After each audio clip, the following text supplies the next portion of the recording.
अस्सलाम वालेकुम। तो इस वीडियो में जो मैं करना चाह रही हूँ वो ये कि हम एक जायज़ा लें सेल्यूलर रेस्पिरेशन का। ये काफ़ी मसरूफ़ किस्म का उलझा हुआ सा मरहला लग रहा है और इसको देखकर ऐसा लग रहा है कि ये बहुत ही मुश्किल है, लेकिन जैसे-जैसे हम पढ़ते जाएँगे, हमें चीज़ें आसान भी लगेंगी और समझ में भी आती जाएँगी कि हमारे सेल्स और ऑर्गन्स के अंदर हो क्या रहा है। क्योंकि मैं सीधा-सीधा दिखाने वाली हूँ कि यहाँ ग्लूकोज़ से किस तरह हम बनाएँगे एटीपीज़, ग्लाइकोलिसिस से और फिर ये क्रेब्स साइकिल और फिर ऑक्सीडेटिव फॉस्फोरिलेशन और हकीकत में अगर देखें तो और बहुत मुख्तलिफ किस्म के मॉलिक्यूल्स भी आते जाएंगे इस चेन में और जाते भी जाएंगे, लेकिन मैं यहाँ वही दिखाती जाऊंगी जो आम तौर पर होता है। तो हम यहाँ शुरू करेंगे ग्लूकोज से। हमारे पास है 6 कार्बन चेन, यानी 6 कार्बन्स की चेन। और यहाँ ये मरहला या प्रोसेस है ग्लाइकोलिसिस का, जो कि हो रहा है यहाँ साइटोसॉल में, हमारे सेल्स में मौजूद साइटोसॉल। तो यहाँ ये है सेल, आप तसव्वुर कर सकते हैं, और ग्लाइकोलिसिस यहाँ कहीं हो रहा होगा। और असल में जो मरहला है ग्लाइकोलिसिस का वो दरअसल टूटने का अमल है इस 6 कार्बन ग्लूकोज मॉलिक्यूल का 3 कार्बन मॉलिक्यूल में। और ये 3 कार्बन मॉलिक्यूल हम इन्हें कहते हैं पायरुवेट। पायरुवेट। और जब ये सब हो रहा होता है, और आप कह सकते हैं कि ये है ग्लाइकोलिसिस का पॉइंट, और जब ये सब हो रहा होता है तो हम काबिल होते हैं 2 एटीपीज पैदा करने के। आमतौर पर हम वैसे तो 4 बनाते हैं, लेकिन इस्तेमाल 2 होते हैं। तो नेट प्रोडक्शन जो है वो है 2 एटीपीज। यहाँ मैं एक छोटा सा टेबल बनाऊंगी ताकि हम इस चीज़ का ट्रैक रख सकें। तो हमने बनाए 2 एटीपीज, और साथ साथ हम जिस मरहले में हैं वो है यहाँ ये, हम रिड्यूस कर रहे हैं 2 NAD मॉलिक्यूल्स यहाँ NADH में। याद रहे, रिडक्शन जो है वो है इलेक्ट्रॉन को गेन करने का अमल, इलेक्ट्रॉन को गेन करने का अमल। और आप यहाँ देख रहे हैं ये है पॉजिटिव चार्ज और ये है न्यूट्रल चार्ज, तो ये गेन करता है हाइड्राइड। तो ये यहाँ हुई रिडक्शन। अगर हम इस पूरे रास्ते को देखें, अगर हम होते हुए जाएं ऑक्सीडेटिव फॉस्फोरिलेशन से इलेक्ट्रॉन ट्रांसपोर्ट चेन से, तो ये NADHs, ये NAD की रिड्यूस्ड शक्ल, ये हो सकते हैं ऑक्सीडाइज्ड, और ऐसा होने में ज़्यादा एनर्जी मिलती है ताकि पैदा हों ज़्यादा एटीपीज, लेकिन हम इस बारे में बाद में बात करेंगे। तो आपको यहाँ मिलेंगे 2 NADHs। तो अब इस नुक्ते पर यहाँ यहाँ हमें शायद लगे कि ये फैसला कुन जगह है या डिसीजन पॉइंट है। अगर यहाँ ऑक्सीजन मौजूद नहीं है, या फिर हम इस किस्म की ऑर्गेनिज्म की बात कर रहे हैं जो शायद सेल्यूलर रेस्पिरेशन नहीं करना चाहे, या इसे आती ही ना हो सेल्यूलर रेस्पिरेशन करना, तो ये पायरुवेट जो है यहाँ ये इस्तेमाल होता है फर्मेंटेशन के लिए।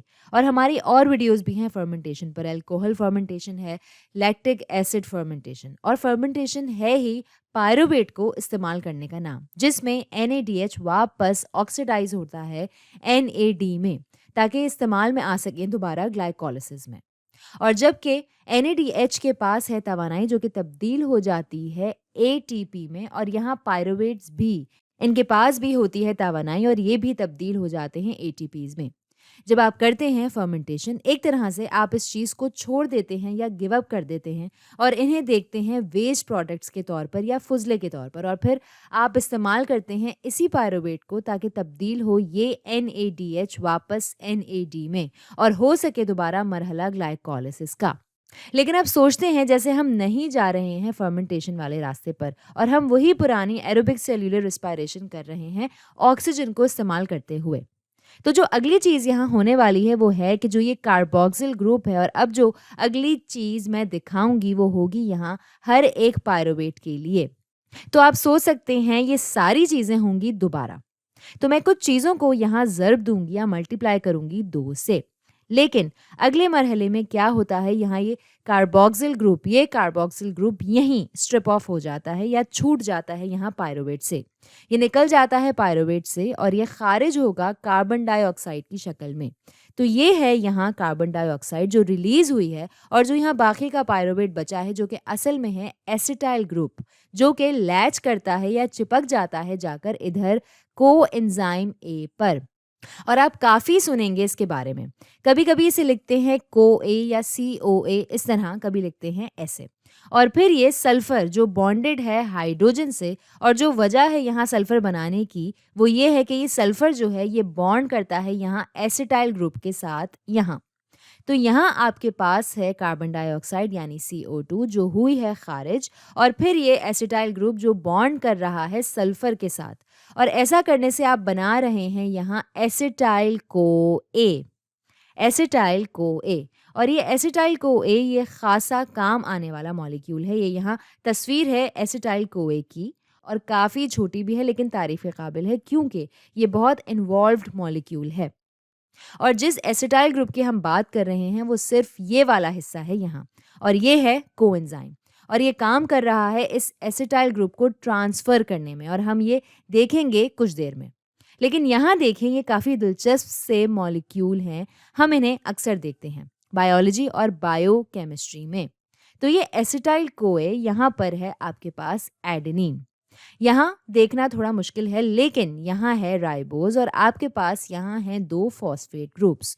तो ये हिस्सा जो है एसिटाइल कोए का, ये हिस्सा है एक एडीपी, लेकिन ये इस्तेमाल होता है कोएंजाइम के तौर पर।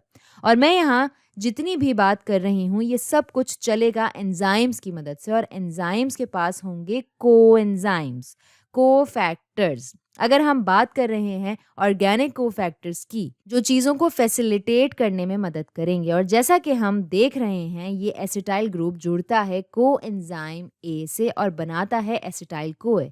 लेकिन ऐसे इसका जुड़ना टेम्परेरी है, या कह लें कि मसनूई है। ये एसिटाइल कोए असल में मुंतकिल हो जाएगा, ये एसिटाइल ग्रुप ये जाएगा, और अब हम जाने वाले हैं सिट्रिक एसिड साइकिल में।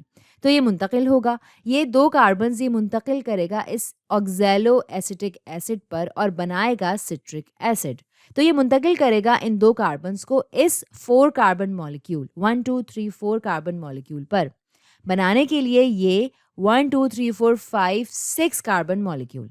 लेकिन इससे पहले कि हम सिट्रिक एसिड साइकिल की गहराइयों में उतरें, मुझे इस बात को यकीनी बनाना है कि मैं अपनी गिनती ना भूलूं, क्योंकि ये स्टेप भी यहाँ, जहाँ हमने पायरुवेट को डीकार्बोक्सिलेट किया था, हम गए थे पायरुवेट से एसिटाइल कोए तक, और इसमें भी रिडक्शन हुई थी, और रिड्यूस हुआ था NAD, रिड्यूस हुआ था NADH में।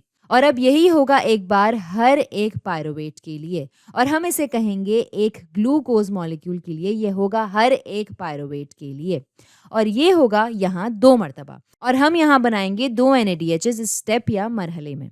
इसमें जा रहे हैं पायरुवेट से एसिटाइल कोए में।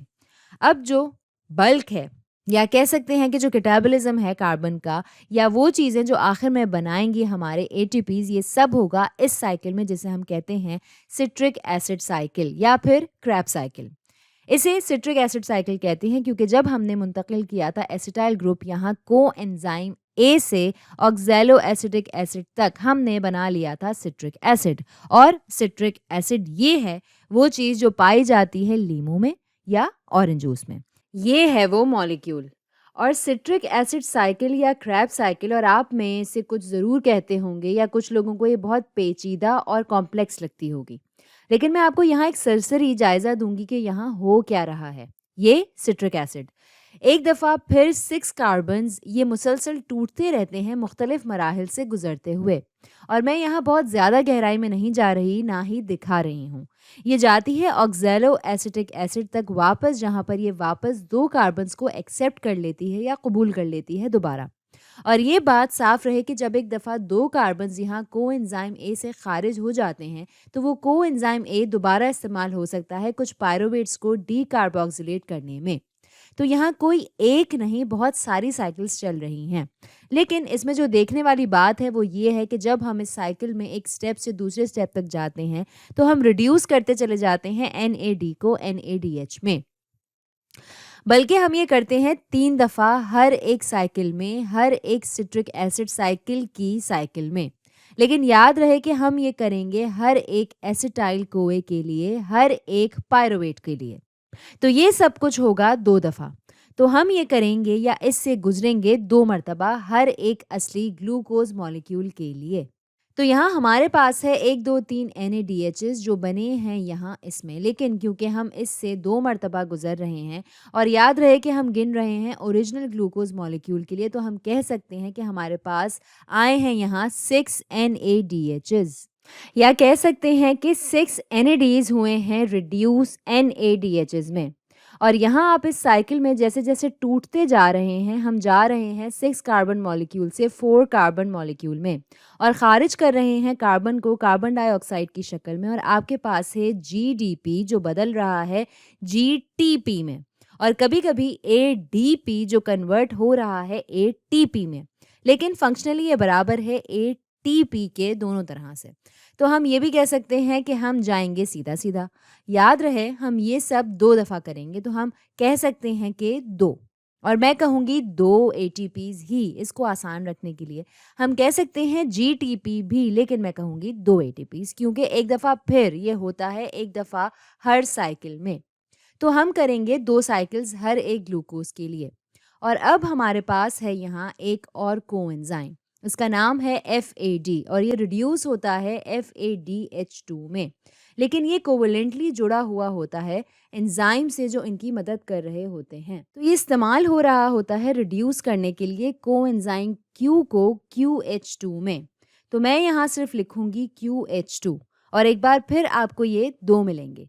तो यहाँ मैं लिख रही हूँ ये QH2। अब सोचें कि यहाँ क्या बनेगा नेट प्रोडक्ट। तो इस बारे में सोचने के लिए मैं यहाँ थोड़ा-सा काम करती हूँ, लेकिन इसकी डिटेल के लिए फिर कभी कोई और वीडियो बनाएँगे। तो ये यहाँ पर ये कोएंजाइम्स, ये NADH, ये QH2, ये होंगे ऑक्सीडाइज़, और ऐसा होगा ऑक्सीडेटिव फॉस्फोरिलेशन के दौरान और इलेक्ट्रॉन ट्रांसपोर्ट चेन, ताकि बनाया जा सके प्रोटॉन ग्रेडिएंट माइटोकॉन्ड्रिया की इनर मेम्ब्रेन के आर-पार। और ये प्रोटॉन ग्रेडिएंट होगा इस्तेमाल और ATPs और ज़्यादा ATPs बनाने के लिए। और इसके बारे में सोचने का एक और तरीका ये है कि हर एक NADH बनाएगा, और मैंने ये देखा है, ये मुनहज़िर होता है इस बात पर कि ये कितना फ़ाल है और NADH पैदा हो कहाँ रहा है। तो ये बनाएगा तकरीबन 2 से 3 ATPs, और ये हर एक रिड्यूस्ड एंजाइम Qs, तो यहाँ QH2, ये हर एक बनाएंगे 1.5 ATPs। और लोगों को ये अच्छी तरह समझ में आ रहा है कि असल में हो किस तरह रहा है। ये मुनहसर होता है सेल की काबिलियत पर और इस बात पर कि एक सेल क्या करने की कोशिश कर रहा है। तो इन सारी रेंजेस को इस्तेमाल करते हुए वैसे मैं यहाँ पर इसे कहूँगी 1.5 से 2 ATPs, और ये अप्रॉक्सीमेट नंबर्स हैं। तो अब यहाँ सोचते हैं कि हमारे पास यहाँ जमा करके क्या अकाउंटिंग बनती है, क्या हिसाब किताब होता है इनका। तो अगर हम सिर्फ गिनती करते हैं ATPs या GTPs की, तो हमें मिले हैं यहाँ 2 और यहाँ 2। तो हमें मिलते हैं तकरीबन 4 ATPs बराह रास्त या डायरेक्ट, या कह लेंगे डायरेक्ट के काफ़ी करीब 4 नेट ATPs।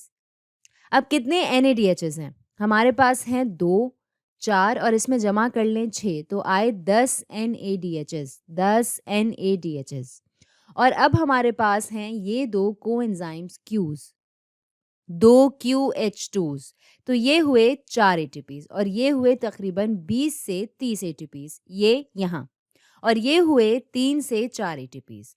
तो अगर हम इन सबको जमा करें, अगर आप इस रेंज के निचले हिस्से से जमा करना शुरू करें, तो मिलता है 20 जमा 3 जमा 4, ये बने 27 ATPs।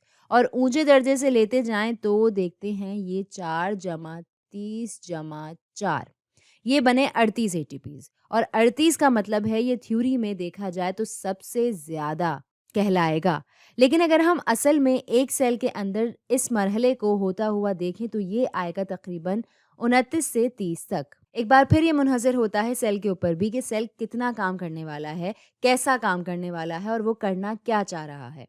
लेकिन ये सब कुछ हो रहा है सेल्यूलर रेस्पिरेशन से। और इस बात का और बेहतर अंदाज़ा लगाने के लिए कि ये हो कहाँ रहा है, हमने कहा था कि ग्लाइकोलिसिस होता है साइटोसॉल में। तो ये सिट्रिक एसिड साइकिल ये हो रही है यहाँ माइटोकॉन्ड्रिया के मैट्रिक्स में।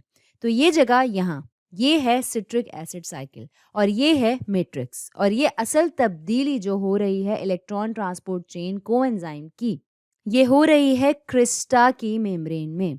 और क्रिस्टा होती हैं ये सिलवटें या ये फोल्ड्स अंदर की तरफ हमारे माइटोकॉन्ड्रिया में। तो ये हो रहा है इन मेम्ब्रेन्स के अक्रॉस इस क्रिस्टी में। एक होगी तो कहेंगे क्रिस्टी और एक से ज़्यादा को कहेंगे क्रिस्टा। हम मज़ीद गहराइयों में जाएँगे इंशाअल्लाह ताला मुस्तक़बिल की वीडियोज़ में। तो आज के लिए इतना ही।